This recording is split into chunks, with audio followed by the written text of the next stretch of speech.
This week I've been trying to be a teacher to my kids.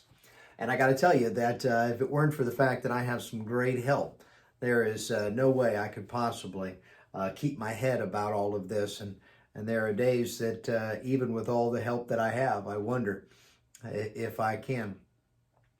I don't remember a lot about elementary science. I don't remember a lot about the math and grammar rules. I don't remember a lot about parts of speech and the things that we just take for granted now.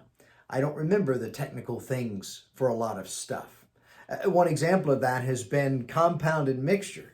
I vaguely remember that we talked about compounds and mixtures, and I guess I kind of have a very rudimentary understanding, and I hope that what I was able to share is adequate for a very elementary level understanding. But I remember something about a mixture being kind of like two or more things that you can put together.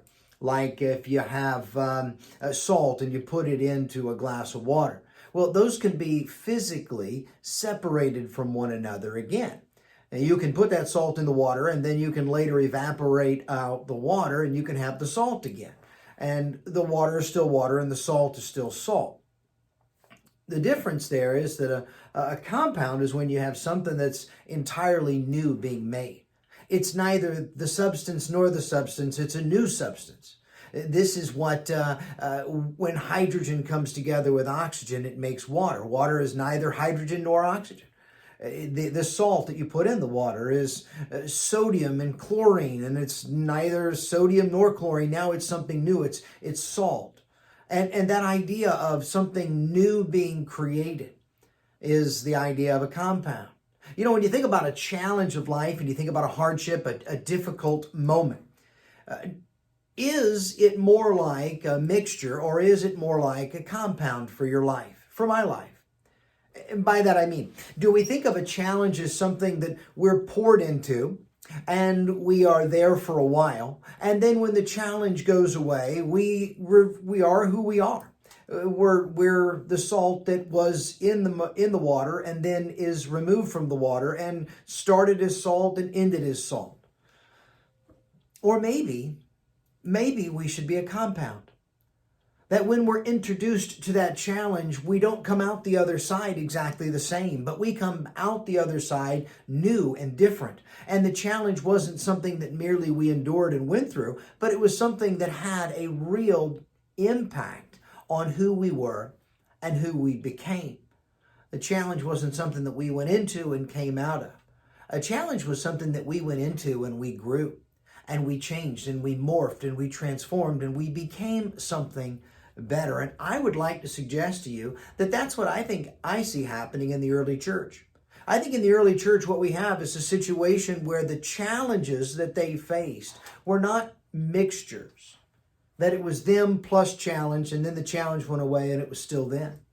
But it was a compound, that the challenge itself really reshaped and molded and revolutionized who they were.